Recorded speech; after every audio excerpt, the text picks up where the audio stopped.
할렐루야. 오늘 성령님께서 오늘 이 자리에 오신 모든 여러분들에게 이 오감을 열어주시길 원합니다. 특별히 오늘 말씀을 듣다가 하늘의 지혜가 부어지고 영적 이 분별력과 판단력 그리고 미래를 보는 우리의 해안이 이 시간 열려지는 시간도 되기를 바랍니다. 그렇게 되길 바랍니다. 오늘 본문은 사도행전 21장 말씀입니다. 오늘부터 이제 보실 사도행전 21장은 28장 마지막 장까지 새로운 주제가 전개가 됩니다. 지난 시간 20장까지는 사도 바울의 어떤 1차, 2차, 3차 전도 여행이 아주 스피드하게 진행이 됐습니다. 복음 전파를 통해서 교회가 개척되고 그리고 예수 믿는 사람, 그리스도의 제자들이 막 이제 아시아뿐만이 아니라 유럽 곳곳에 이제 이런 일들이 계속 바울을 통해서 일어났습니다. 모든 족속, 땅끝, 그 예수님의 지상 명령이 바울을 통해 다이나믹하게 이루어지는 과정을 우리는 이제 지금까지 봐왔습니다. 그러나 이제 오늘부터 보실 21장부터 마지막 28장까지는 좀 변화가 일어나는데 그 선교의 거목이었던 사도 바울이 체포가 되고 핍박을 당합니다. 그리고 죄수의 몸으로 묶이게 됩니다. 재판을 받게 되고 사도 바울은 법정에서 변론을 해야 되는 일이 일어나고 결국 사도 바울은 죄수로 묶인 채 로마로 압송이 되는 이런 일이 일어납니다. 그런데 여기서 중요한 한 가지 우리가 놓치지 말아야 될 것은 이렇게 사도 바울이 그 당시에 어떤 복음의 통로로 쓰임받았던 사도 바울이 감옥에 갇히면 복음 끝장나야 되잖아요. 복음 전하는 일이 가장 위대한 지도자가 갇히고 묶이게 되면 복음에 영향을 줄 수 있을 것 같지 않습니까? 그게 우리 상식이잖아요. 그런데 놀라운 것은 생명의 복음은 바울이 묶이고 감옥에 갇히고 죄수로 압송이 되는 그런 상황을 오히려 역이용해서 거침없이 차질 없이 전파되고 있다고 하는 사실입니다. 이게 놀라운 하나님의 은혜예요. 이것을 통해서 우리가 알게 되는 건 뭐냐면 모든 일은 성령님의 주도하에 이루어지고 있다고 하는 걸 우리가 깨닫게 됩니다. 물론 바울의 1차, 2차, 3차 전도 여행 속에서도 성령님은 개입하셨고 간섭하셨고 이끌어 주셨어요. 그런데 오늘 심지어 이제 예루살렘에 가서 체포되고 매를 맞고 죄수의 몸으로 재판받는 일에도 역시 하나님이 개입하셨다는 겁니다. 그 일마저도 성령님의 주도하에 이루어지고 있다고 하는 걸 우리는 깨닫게 됩니다. 이게 놀라움이에요.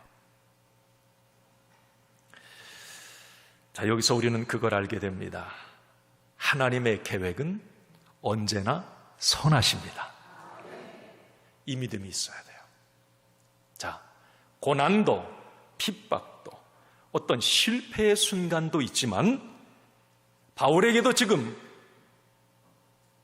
감옥에 갇히고 매를 맞고 복음 전할 수 없는 바울 입장에서 큰 고난과 핍박이지만 하나님은 그것까지도 선한 재료로 사용하셔서 선을 이루어 가시더라는 거죠. 이걸 우리의 믿음에 동일하게 적용할 수 있어야 돼요. 하나님이 지금 여러분 가운데 어떤 고난, 어려움이 있는지 모르겠어요. 지금 바울은 아주 지금 너무 심각한 상황으로 이제 가게 되거든요. 그런데 하나님은 그 속에도 역사하세요. 하나님은 선하시다. 이거 우리의 믿음의 고백입니다. 내가 고난을 당한 상황에서도 하나님은 그걸 역전시키는 그런 하나님이시다. 좋으신 하나님, 선하신 하나님. God is so good. 너무 선하신 하나님. 우리가 바울을 통해 오늘 그걸 알게 되고요. 또 하나는 하나님은 합력해 선을 이루시는 분이시다라고 합니다. 여러분, 하나님의 생각은 항상 나보다 크십니다. 믿으시죠? 뭐 내가 아무리 백날 생각해 봐야 와, 이것 생각 못했구나 하는 게 많은데 하나님의 생각은 항상 크세요. 그리고 하나님의 생각은 옳습니다. 왜냐하면 하나님은 항상 이것저것 고난일지라도 그것마저도 하나님은 복된 결말로 이끌어 가실 수 있습니다. 내가 하나님의 그 이끄심에 순종하기만 한다면 하나님은 모든 부분을 아름답게 선하게 결론 맺어 주십니다. 이것이 우리의 믿음이에요. 오늘 바울을 통해서 그런 은혜를 받습니다. 자, 우리가 이제 이런 관점을 가지고 오늘 21장을 쭉 이제 강해에 나가겠는데 여러분 기대하고 오늘 말씀 잘 경청하셨으면 좋겠어요. 자, 1절에서 3절 쭉 한번 이어 읽어보겠습니다. 시작. 우리가 그들을 작별하고 배를 타고 바로 고스로 가서 이튿날 로도에 이르러 거기서부터 바다라로 가서 베니게로 건너가는 배를 만나서 타고 가다가 구브로를 바라보고 이를 왼편에 두고 수리아로 항해하여 두로에서 상륙하니 거기서 배의 짐을 풀려 함이로라. 아멘. 자, 이제 뭐 지금 1절에서 3절 보니까 뭐 모르는 지명들 계속 나오고 이게 무슨 얘기인지 좀 그러실 텐데 제가 잠깐 설명을 드릴게요. 자, 지난주에 이제 밀레도라고 하는 항구에서 에베소 교회 그 리더들을 사도 바울이 다 영접하면서 많은 주옥 같은 권면들을 해요. 이제 그게 마지막일 걸 사도 바울은 알았기 때문에. 그 헤어짐이 얼마나 애틋했습니까? 뭐 서로 그냥 부둥켜 안고 울면서 굿바이, 잘 가세요. 자, 밀레도 항구에서 이제 떠났습니다. 자, 우리가 그들을 작별하고 밀레도에서 작별 이야기하는 것. 자, 이제 사도 바울은 예루살렘에 빨리 가야 돼요. 지금 3차 전도여행 하면서 거둔 헌금들이 있어요. 왜 그러냐면 지금 예루살렘 성도들이 기근으로 인해서 지금 흉년이 들어가지고 뭐 지금 삶이 말이 아니에요. 그 성도들을 도와야 되기 때문에 빨리 예루살렘으로 가야 됩니다. 자, 밀레도 항구에서 오늘 떠났어요. 자, 그 여정을 여기 쭉 이제 배를 타고 가는 이게 여정을 설명하는 건데 이 고스라는 곳으로 갑니다. 이 고스는 여러분 히포크라테스의 고향이기도 해요. 자, 고스를 지나서 자, 로도에 이르렀다. 이 로도는 특이한 게 아폴로 거대한 신상이 있었던 게 이 로도라고 하는 지역이에요. 자, 그쪽도 이제 지납니다. 자, 그리고 바다라라고 하는 이제 그 항구에 이르러요. 거기에서 배를 갈아탑니다. 이 베니게 두로로 가는 이 배를 갈아타고 자, 이제 사도 바울이 쭉 배를 타고 이제 가는데 자기가 예전에 1차 전도 여행 때 전도했던 구브로 섬을 왼편에 두고 이제 배가 이렇게 가요. 아마 사도 바울은 배 안에서 1차 전도 여행할 때 바나바와 그 사역하고 구브로 섬에 그 총독이 예수를 믿고 그 복음화되는 그 은혜를 아마 생각했을 거예요. 자, 야, 저 구브로가 보이네. 자, 그러면서 이제 거기를 지나서 두로라고 하는 곳에 오늘 딱 도착을 합니다. 자, 그러면 밀레도에서 오늘 두로까지 이 항해 거리가 680km 정도 된다고 하는데 이거 어마어마한 거리죠. 이 장거리를 이렇게 이제 사도 바울은 배를 타고 예루살렘으로 가기 위해서 지금 이제 두로까지 도착을 한 거예요. 자, 그런데 오늘 이 두로에서 특별한 일이 이루어집니다. 자, 여러분 이 두로라고 하는 지역, 뭐 두로와 시돈 뭐 이렇게 여러분 들어보셨죠? 이 두로는 좀 특별한 점이 있었어요. 이 베니게라고 하는 큰 어떤 도라고 말하면 이 두로 시도는 어떤 군단이라고 할까요? 그러니까 그 두로와 시돈은 특별히 예수 믿는 사람들이 참 많은 곳이었고 그리고 초대 교회가 세워져 있었던 곳이기도 합니다. 자, 성경에서 여러분 이 두로라고 하는 곳은 예수님이 직접 가서 전도한 곳이기도 하고요, 이 두로 지역을 예수님이 칭찬도 하세요. 마태복음 11장에 보면 예수님은 예루살렘 그 당시에 유대인들이 얼마나 막 강팍해 있는지, 뭐 복음을 제대로 안 믿잖아요. 막 맨날 비난만 하고. 그런데 그 당시에 이 두로 사람들은 복음의 수용성이 너무 좋은 거예요.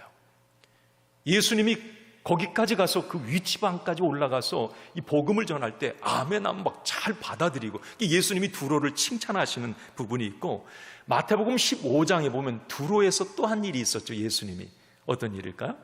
네. 가나안 여인의 귀신 들린 딸을 고치는 일이 두로에서 일어납니다. 그러니까 뭐 상에서 떨어지는 부스럭이라도 그 은혜라도 달라고 했던 가나안 여인, 두로 지역에서 일어난 일이에요. 어쨌든 예수님도 이 두로를 칭찬하시고 거기에 복음을 전했어요. 자, 그런데 이 두로는 또 특이한 게, 복음에 대해서 긍정적인 사람들이 많았기 때문에 예루살렘의 핍박, 대핍박이 일어났을 때 사도행전 7장 8장 막 핍박이 일어나잖아요. 예수 믿는 사람들이 흩어질 때 가장 많이 유입돼 들어간 데가 이 두로 지역이기도 합니다. 베니게 지역. 그러니까 사도 바울이 이제 그 두로에 지금 딱 도착을 한 거예요. 자, 두로에서 어떤 일이 일어났을까? 자, 4절을 한번 같이 보겠습니다. 4절 시작. 제자들을 찾아 거기서 이레를 머물더니 그 제자들이 성령의 감동으로 바울더러 예루살렘에 들어가지 말라 하더라. 저기 보니까 두로에서 며칠 있었다고 그러죠? 1회 7일을 있게 됩니다. 지금 바울은 예루살렘에 하루바삐 가야 되는데 이 두로에서 7일, 상당히 오랫동안 머물러요. 자, 바울이 두로에 딱 도착해서 가장 먼저 한 일이 뭐냐면, 두로에서 신앙생활하고 있는 그리스도인들을 찾아서 그들을 격려하고 위로하고 그들에게 다시 복음을 전하는 일이었습니다. 여기서 놀라운 것은 참 바울의 열정은 대단하다. 참 못 말리는 사람이에요. 아니 680km 항해해 왔으면 이 얼마나 피곤할까. 이 뭐 움직이고 싶겠어요? 그런데 두로에 바로 도착하자마자 여장 풀고 바울은 믿는 사람 제자들 찾아다닙니다. 왜? 그들에게 또 복음 전하고 그들을 격려하고 믿음 생활 잘하라고 위로하고 응원하기 위해서. 참 대단한 사람이에요.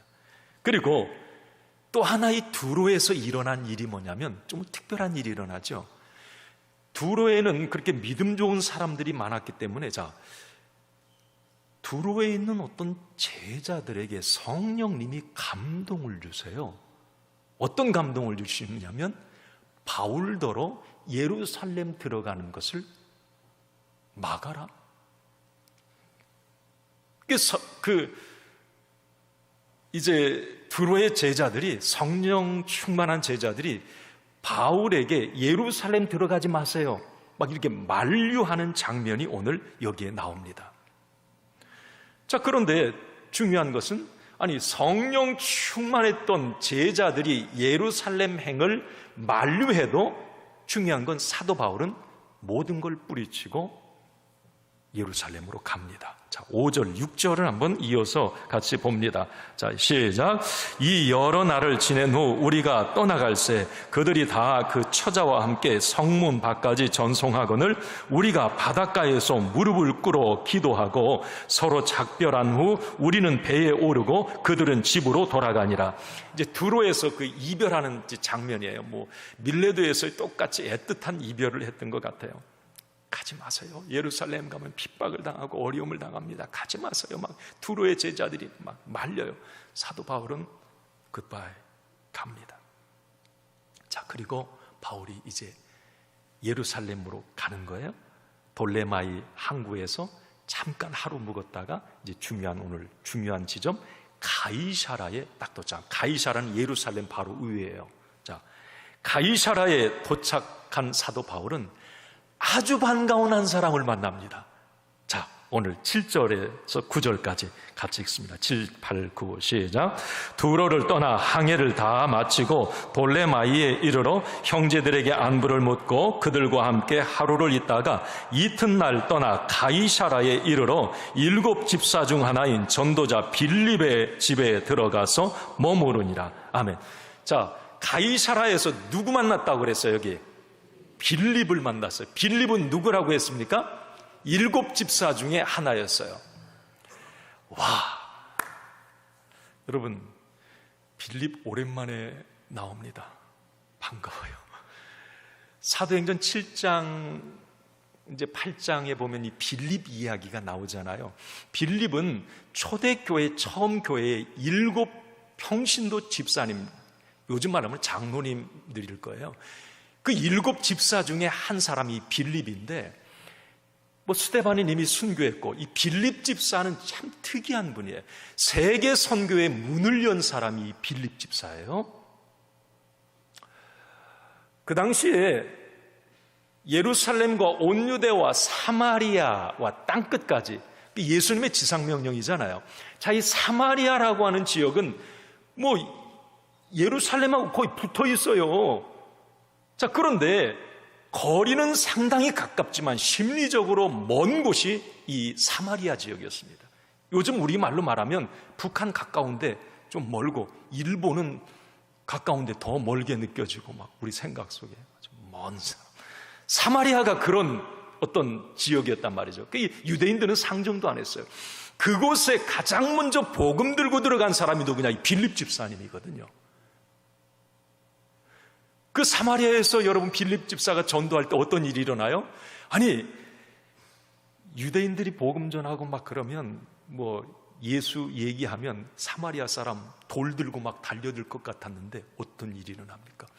빌립이 복음 전하는데 기다렸다는 듯이, 요즘 말로 말하면 아멘, 아멘, 내가 예수 믿겠습니다, 막 이런 일들이 사마리아 지역에서 막 일어나잖아요. 온 성의 기쁨이 충만하더라 그랬어. 막 복음으로 인해서. 아니, 그렇게 될 줄 어떻게 알았겠어, 이 사마리아 지역에. 사마리아에서 또 복음 전하다가 에티오피아 내시 이 간다게를 만나서 여러분 복음을 전하고 이사야 53장을 막 해석해주고 있는 빌립이, 그가 돌아가서 또 어떤 일이 일어났겠어요? 막 복음을 전하는 일이 일어났겠죠. 어쨌든 지금 그랬던 빌립은 이제 아마 그랬던 것 같아요. 계속 이 순회 전도자로 곳곳에 다니면서 복음을 전하다가 가이사라고 하는 그 지역에 정착을 하면서 거기서 결혼을 하고 4딸을 낳았어요. 여기 보니까 4딸. 야, 딸 부자예요, 딸 부자. 저보다 한 수 위에요. 딸이 4이니까 4을 낳았어요.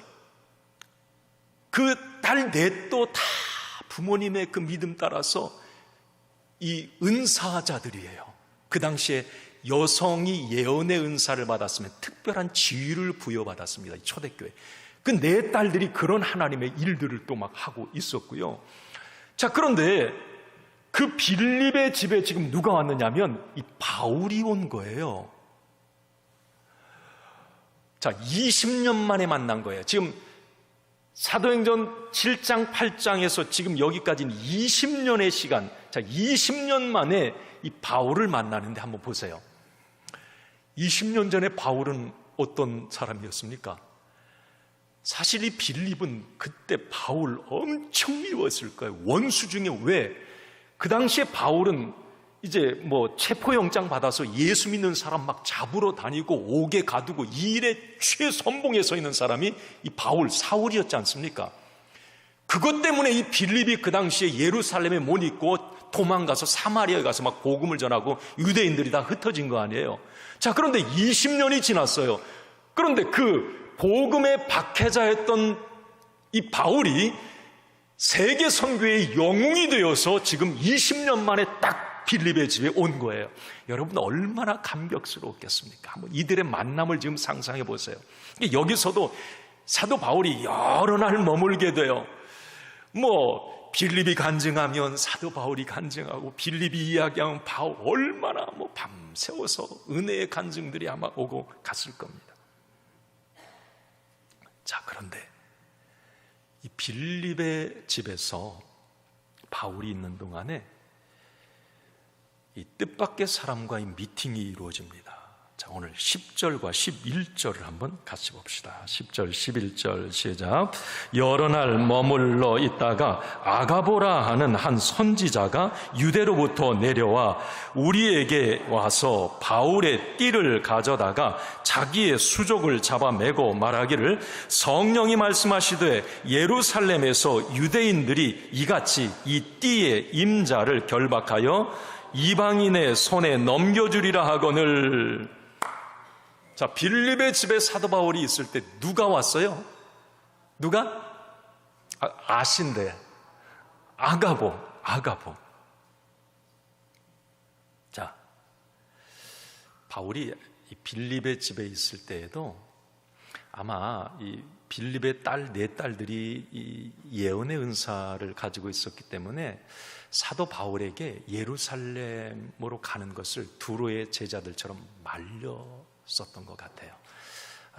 아마 똑같이 성령님은 똑같이 역사하시니까 바울 당신 가지 마세요, 예루살렘. 자, 그런데 갑자기 어느 날 이 아가보라고 하는 그 당시에 이 아가보 선지자는 초대교회 그 예루살렘에서 가장 인정받는 핫한 선지자가 예언자가 이 아가보라고 하는 사람입니다. 대단한 사람이었어요, 그 당시에. 자, 그런데 누가 연락한 것도 아니고 뭐 전화가 있는 것, 인터넷도 없잖아요. 그런데 이 아가보가 빌립의 집에 찾아온 거예요. 뭐 성령님이 가라고 지시를 하셨겠죠. 여러분, 이 아가보는 사도행전 11장에 한번 나와요. 이 아가보가 무슨 예언을 해요? 거기서 팔레스타인, 뭐 이스라엘, 그 당시 뭐 베니게, 다시리아 그 근동에 최악의 흉년이 들 거라는 것을 이 아가보 선지자가 예언을 하잖아요. 그런데 흉년이 진짜 와버렸어요.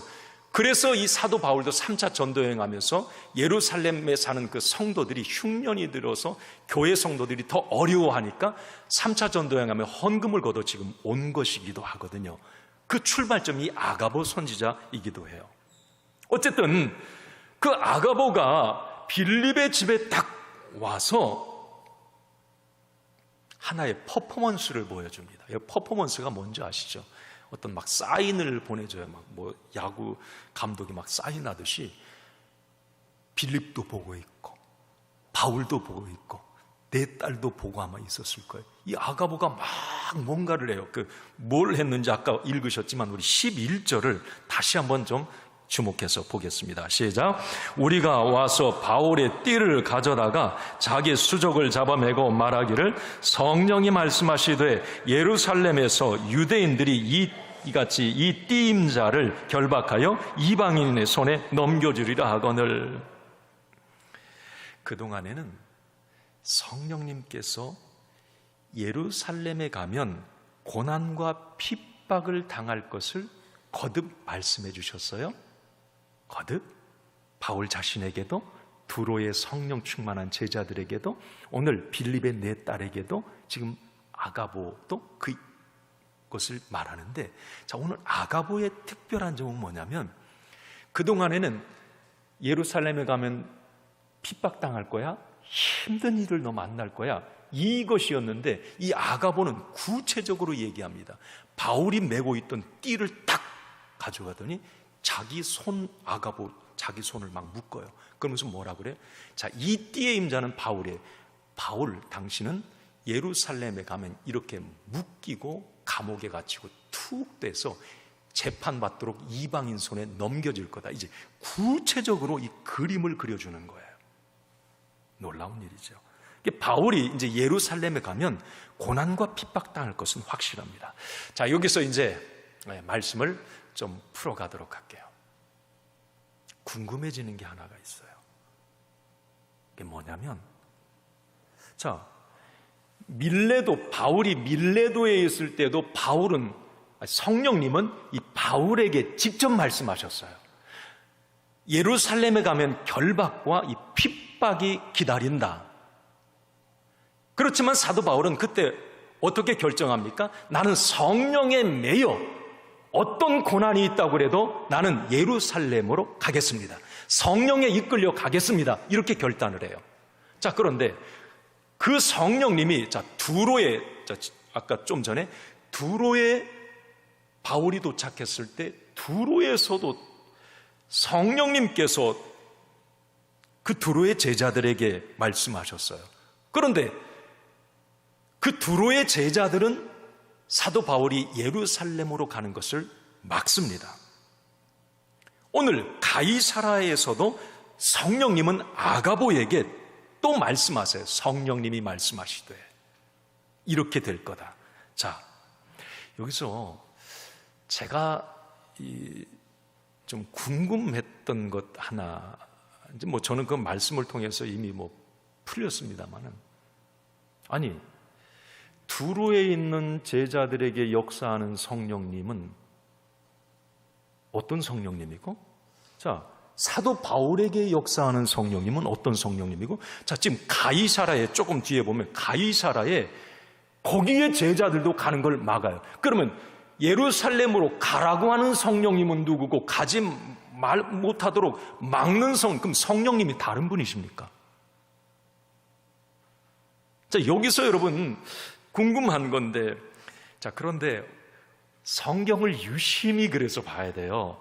성경을 자세히 들여다보면, 자, 성령님께서는 예루살렘에 가면 결박과 환난을 당한다. 그 결박과 환난이 기다린다라고 말씀하셨지, 예루살렘에 가지 말라고 성령님은 절대 말씀을 안 하셨다고 하는 거예요. 그러면 두로의 제자들, 가이사라의 제자들은 왜 성령 충만했는데 가지 말라고 막았는가? 그것은 두로의 제자들과 가이사라의 제자들의 자기들의 생각이었습니다. 자기들이 아끼고 사랑하는 그 당시의 선교의 거목이었던 사도 바울이 감옥에 갇힌다, 복음 끝장난다, 이런 생각을 했던 것 같아요. 그러니까 인간적인 생각으로 사도 바울을 막은 거였지, 성령님은 가지 말라는 얘기를 하지 않으셨어요. 성령의 사람 사도 바울은 이걸 알았기 때문에 갔던 겁니다. 아마 두로의 제자들에게도, 가이사라의 제자들에게도 성령님은 이것까지 말씀해 주셨을 거예요. 지금 바울 사도가 예루살렘에 가면 큰 고난, 이 결박을 당할 것이다, 이 이야기만 해줬을 거예요. 그런데 이제 바울을 사랑하는 나머지 이제 바울을 사지로 내보낼 수 없다는 그 인간적인 생각이 그들을 사로잡았던 거예요. 가지 마세요, 말렸던 겁니다. 자, 여기에서 우리에게 주는 영적 교훈이 있어요. 자, 이게 오늘 말씀의 포인트고 결론입니다. 자, 성령의 감동을 받는다. 우리 하나님의 음성을 듣는다. 아니, 지금 다 들었잖아요. 바울도 들었고 두로의 제자들도, 가이사라 다 들었잖아요. 아가보도 지금 듣고 예언하는 거 아닙니까? 자, 하나님의 음성, 성령의 감동. 자, 이 부분에 대해서 저는 이 질문을 한번 드려봅니다. 한번 같이 읽어볼까요? 시작. 하나님의 음성, 성령의 감동의 진위를 어떻게 알 수 있는가? 두로의 제자들과 바울 행동이 달랐어요. 그럼 진짜가 있고 가짜가 있는가, 하나님의 음성이? 자, 가끔 믿음 생활하면서 여러분도 그러셨죠? 아, 나 하나님의 음성 들었어. 성령님이 내게 말씀하셨어. 아, 내게 이런 감동을 주셨어. 이런 여러분 얘기 많이 좀 들으셨을 거예요? 능히 그렇습니다. 이건 저도 많이 경험을 하고 이건 맞는 말이에요. 왜? 보혜사 성령님은 깨닫게 하시고 알려주시고 생각나게 하세요. 그게 보혜사 성령님이세요. 자, 우리는 여러분 다 성령이 내주해요. 우리는 성령의 사람이에요. 그래서 어떤 큰 사건, 큰 일, 어떤 뜻밖의 성령님이 내게 막 감동을 주실 때가 있어요. 막 이거 해야 돼, 이거 해야 돼. 막 성령님이 뭔가 촉구하실 때가 있단 말이에요. 또 어떤 때는 가만히 있는데 어떤 뭔가를 고민하고 있는데 말씀으로 막 내 뒤통수를 한 대 확 후려치더니 뭐가 뻥 뚫릴 때가 있어요. 자, 우리는 이때 성령님이 뭔가 감동을 주신다, 하나님의 음성을 들었다, 이렇게 이제 이 맞아요. 자, 그런데 여기서 중요한 체크 포인트가 하나 있어요. 성령님은 중요한 어떤 일에 있어서 성령의 감동을 한 번만 그 한 사람에게만 딱 주고 절대 끝나지 않습니다. 이거 여러분 잘 아셔야 돼요. 진짜 중요한 일에는 뭐 개인적인 일이든지 아니면 교회 공동체의 어떤 기도 제목이든지 진짜 중요한 하나님의 일에는 하나님이 그 본인에게도 거듭 확인하고 깨닫게 하시고요. 그리고 내가 아는 신실한 누군가, 기도하는 누군가를 통해서도 동일한 말씀을 하게 하세요.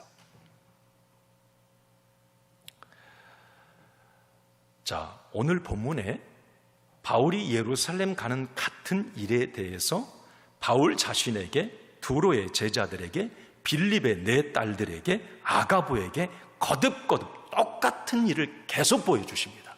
계속. 이 바울이 지금 예루살렘 가는 이 일은 너무 큰 미션인 거예요. 너무 큰 일이에요. 아주 중요한 하나님의 일이에요. 그렇기 때문에 하나님은 계속 거듭 말씀을 해주세요. 확인하게 하시는 거예요. 자, 은사장인 고린도전서 14장 29절을 한번 좀 보여주세요. 같이 한번 읽습니다. 시작. 예언하는 자는 둘이나 셋이나 말하고 다른 이들은 분별할 것이요.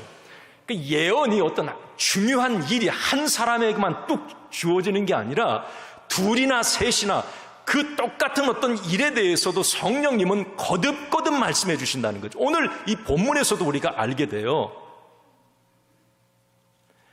여러분, 우리가 잘 알아야 될 게 오늘 예언, 성령의 감동 이 부분이 참 많이 나오는데 예언의 은사는 은사 중에 가장 강력한 은사이기도 하지만 가장 위험한 은사이기도 합니다. 이 마귀의 보이스피싱이 가장 강한 게 이 예언의 은사예요. 잘못되는 경우가 참 이 예언의 은사, 뭐 들었어, 하나님의 음성 들었어, 뭐 감동 주셨어, 그걸 잘못, 계시는 다 주시는데 해석을 잘못함으로 인해서 이상하게 되는 경우가 진짜 많습니다. 그래서 예언의 은사, 중요한 은사에는 자꾸 팩트 체크를 하게 하세요. 이 성령님께서. 아까 고린도 전서 14장에도 마찬가지. 그리고 여러분, 고린도전서 14장 32절 이 예언의 은사에 대해서 또 이 이야기가 있어요. 시작. 예언하는 자들의 영은 예언하는 자들에게 제재를 받나니. 그러니까 자기 고집 피우면 안 돼요. 나 이런 그러면서 막 교회 안에서도 막 그런데 그 중요한 하나님의 일이라면 그 부분에서 제재할 수 있는 또 다른 어떤 이 은사자들의 말을 듣게 하신단 말이에요. 자, 여러분, 이제 잘 아셔야 됩니다. 마음에 어떤 감동이 오고 하나님의 음성으로 뭐가 이게 딱 느껴질 때가 있잖아요. 그때 여러분 이렇게 하세요. 그걸 한번 듣고 그냥 행동으로 옮기지 말고 내가 아는, 내가 연관된 사람들이 있잖아요. 뭐 가족, 엄마가 막 기도대장이야. 뭐 기도 열심히 아니 내가 속회에서 어떤 집사님이 참 기도 열심히 하셔. 그분에게 부탁을 하세요. 내게 이런 감동이 왔는데 이렇게 자꾸 성령님이 이게 내게 이렇게 말씀하시는 것 같은데 이거 진짜 이거 맞아? 좀 기도해 줘. 엄마 기도해 주세요. 그러면 같은 성령님이시기 때문에 이 성령님은 여러분 고린도전서 14장 3절에도 덕을 세워요. 이 덕을 세운다는 말은 성령의 은사의 결론은 항상 아름다움으로 끝나요. 그런데 그 잘못된 은사를 잘못 해석했기 때문에 은사가 이상하게 가정이 풍지박산나고 뭐 교회를 막 홍역을 치르게 하고 이런 걸로 이 잘못 적용이 되는 거란 말이죠. 그래서 이런 부분에 예언의 은사를 우리가 잘 확인을 받고 점검을 하는 과정이 꼭 필요하다라고 하는 거예요. 제가 그 기억 속에 제가 이제 그 학창 시절에 뭐 중고등, 중학교 때일 것 같은데요. 교회에 제 시골 모교에 예언의 은사를 받은 분이 한 분이 어떻게 막 늘 기도를 참 열심히 하는 권사님이신데 예언의 은사를 받았다고 본인이 해요. 그러면서 또 그분을 통해서 또 어떤 성령의 역사들이 좀 보여지기도 했고요. 많은 사람들이 또 그분을 따르게 됐고, 그분은 기도해 준다 그러면서 아마 그 당시에 이제 목사님이 그런 부분에 대해서 조금 몇 가지 권면도 하고 그걸 잘 덕을 세우는데, 교회의 덕을 세우는데 이제 좀 그런 은사를 사용하도록 권면했던 것 같아요. 그런데 이분이, 자 여러분, 성령께서 그분에게 어떤 은사를 주셨는데 그게 어떤 덕을 세우고, 고린도전서 14장 말씀의 은사장 끝에 성령의 은사는 품이 있고 질서가 있다고 분명히 언급합니다. 그런데 질서를 깨고 품위를 완전히 떨어뜨리고 자기의 품위, 그러면 이제 교회 공동체에서 기도하는 분들이 자꾸 권면을 해요. 목사님도 권면, 이런 방향이어야 하고, 권사님 은사는 이렇게 성경적으로 권면합니다. 그러나 어때요? 이제 자기 고집이 강해지는 거. 거기서부터 인간적인 생각이 들어가는 거예요. 내가 누군데? 내가 은사 받은 은사자야. 하나님이 나에게 이런 은사를 주셨어. 자, 그러면서 그것 때문에 고집을 피워요. 어떤 말씀의 권위, 교회의 질서의 권위를 무시해버립니다. 수용하질 않아요. 결국 자기도 잘못되고 주변 사람이 힘들어지고 교회가 홍역을 치르고 있다고 하는 거죠. 참 이런 기억들 지금도 생생합니다. 그게 안 되니까 나중에는 교회를 나가서 어디 외진데에 가서 집을 하나 얻더니 거기다가 기도원을 차려가지고 이상해져 버렸어요. 아마 이런 일들이 과거에 여러분 믿음 생활하시는 그런 경험들이 있을 수도 있는데, 여러분 우리가 분명히 알아야 돼요. 성령님은 자기 한 사람에게만 역사하는 게 아니라 성령 받은 사람 통해서 제재를 받게 하시고요, 둘이나 셋을 통해서 중요한 어떤 그런 성령의 감동은 둘이나 셋을 통해서 계속 권면하게 하시고 그걸 바로잡아 가게 하십니다. 그런데 한 번 나에게 들려왔다, 이게 하나님의 음성이야, 곧바로 행동해버리면, 여러분 사도 바울은 예루살렘에 못 갔습니다. 하나님 뜻 다 깨져버리는 거예요. 사실 바울은 예루살렘에 갔어야, 묶였어야 로마에 가거든요. 지금 로마도 보아야 하리라. 하나님은 그렇게 해서 로마 한복판에다가 다 뚝 떨어. 이거 하나님의 계획이거든. 그런데 고난당하는 것만 생각하고 성령의 감동을 만약에 무시했다면 하나님의 퍼즐은 잘못 맞춰졌을 거예요. 자, 여러분, 이 참 중요한 부분이고요. 마지막으로 이 성령의 음성, 이 감동에, 여러분 이제 우리 좀 읽고 정리합시다. 2번 한번 보여주세요. 하나님의 음성이 들려왔다. 자, 그러면 두 번째를 우리가 참 조심해야 되는데 같이 읽습니다. 시작. 하나님의 음성, 성령의 감동이 왔을 때 나의 내면의 동기를 잘 살펴야 된다. 이 중요한 일이에요. 자, 오늘 본문에 보면 성령님께서는 바울에게도 두로의 제자들에게도 아가보 선지자에게도 동일한 음성을 들려주셨어요. 자, 그런데 그 계시를, 성령의 계시 알려주심을 해석하는 데 있어서 서로 다른 내면의 동기가 작용을 합니다. 바울의 경우는 자기 내면에서 주님 편을 택해요. 내가 비록 예루살렘에 가서 핍박을 당하고 감옥에 갇히는 일이 있고 아가보 선지자가 묶인다고 막 얘기를 하고 이방인 손에 넘겨 재판, 그럼 감옥에 갇힌다는 거거든요. 이런 일을 얘기해도 바울의 경우는 자기 내면이 확실히 하나님 편에 딱 서 있었어요. 주님이 원하신 길을 선택합니다. 자, 그러나 두로의 제자들이나 가이사라의 제자들은 자신이 원하는 것을 선택한 거예요. 사실 그것은 하나님이 원하시는 게 아니었어요. 자기들이 바라는 바였고 인간적으로 바울을 생각한 결정이었습니다. 자, 여러분, 우리가 어떤 일을 선택하고 결정할 때 하나님의 뜻이라고, 하나님이 이렇게 나에게 감동을 주셨어. 맞아요. 자, 그러면 감동을 주셨을 때 많은 부분에서 내가 좋은 것을 선택해버리고 마는 경우가 참 많습니다. 왜? 내 내면의 동기가, 지금 두로의 제자들이 그런 경우고요, 가이사라의 제자들이 그런 경우입니다. 그러니까 성령의 감동은 사실 그게 아니야. 그런데 자기가 내면의 인간적인 어떤 동기가 자기의 중심적이고 인간적인 생각에서 그쪽으로 결정을 해버리고 이걸 하나님의 뜻이라고 얘기를 해버리는 거예요. 그러면 여러분, 하나님의 성령의 감동은 여지없이 뒤틀리고 마는 겁니다. 예를 들어 볼게요. 어떤 농부가 막 하루는 자기가 키우는 소가 송아지를 2마리를 낳았어요. 한 마리 보통 나잖아요. 막 2마리를 낳으니까 너무 이 농부가 좋은 거예요. 막 이 집사님인데, 그러니까 이 농부가 2마리를 하나님이 주셨으니까 1마리는 하나님께 드리, 하나님 거야. 가족들한테 선포를 해버렸어요. 하나는 하나님 거야. 그러니까 이제 아내가 궁금하잖아요. 그럼 2마리 중에 어떤 게 하나님 거예요? 그러니까 좀 기다려봐. 근데 좀 시간이 지나다가 1마리가 죽어버렸네.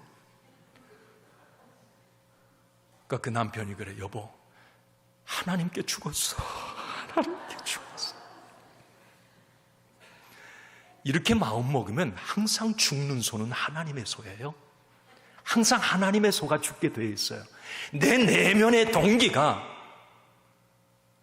자, 우리가 하나님 뜻, 성령의 감동이 왔어요. 그 내면의 동기를, 이걸 잘 체크하지 못하면 결국은 내가 원하는 일을 해놓고 하나님을 이용하는 경우가 생길 수 있다는 말이에요. 어떤 분이, 2 집사님이 그래요.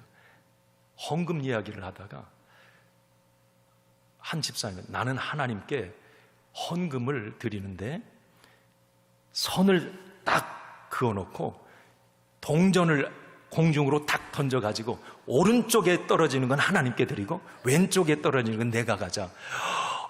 그러냐고. 그런데 한 집사님이 딱, 나는 하나님께 다 드려. 막 옆에 집사님이 깜짝 놀라서, 어떻게 하나님께 다 드리냐고. 그 집사님이, 나는 하나님께 모든 것을 다 올려, 공중으로 다 던져서 공중에 머무는 것은 하나님 거, 떨어지는 건 내 거. 여러분, 동기가 어때요? 자기 이기적인 동기 아닙니까? 그리고 하나님께 다 드렸다고 얘기를 해요. 그러니까 우리가 하나님의 뜻, 주의 뜻을 몰라서 못하는 게 아니에요. 성령의 감동이 그렇게 온 게 아니에요. 지금 두로의 제자들과 가이사라의 제자들도 가면 바울이 환난과 고난, 핍박을 당한다고 말했지 가지 말라고 말하지 않았어요. 그러나 그들의 내면의 동기가 이제 그 바울을 잡아야만 되는 거예요. 인간적으로. 만약에 바울이 그 인간적인 동기에 성령의 감동이다라고 말했으면 바울은 여기서 끝나고 말았을 거예요.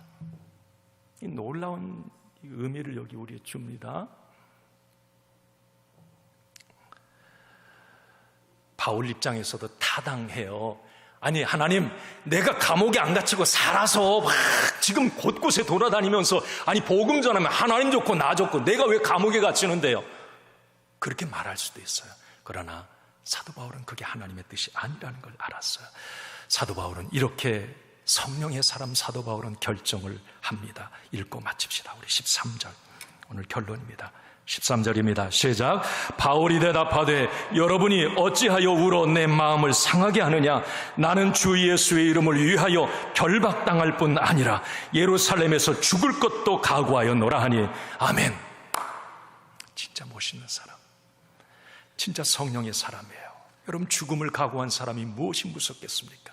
바울에게는 추호의 흔들림이 없습니다. 이미 결심이 서 있기 때문에 그랬습니다. 저는 상상을 해봤어요. 바울이 예루살렘 지금 막 가면 묶일 거 다 알아요. 매도 맞을 건 알아요. 이제 다음 주에 보면 엄청나게 죽도록 막 맞아요. 거의 거반 죽도록. 얼마나 힘들었겠어요. 바울 그거 알아요. 그런데 예루살렘으로 지금 가는 이 바울의 발걸음, 무거웠을까? 고개 턱 떨구고 갔을까? No. 가볍고 기쁘고 행복한 발걸음이었을 겁니다. 왜? 하나님이 하실 일이 기대가 됐기 때문에 그래요. 사랑하는 성도 여러분, 오늘 저는 이렇게 마치고 싶습니다. 누가 행복한 사람일까? 흔들 수 있는 확실한 깃발을 가진 사람입니다. 주 안에서 인생의 목적을 발견하고 내 평생 올인할 대상을 찾은 사람이 행복한 사람입니다. 저와 여러분들이 그런 사람이고요. 오늘 바울처럼 예수님께 올인하고 예수 안에서 인생의 목적을 발견하고 예수 생명의 깃발을 흔들 수 있는 행복의 주인공 저와 여러분들이 다 되시기를 주님의 이름으로 축원합니다.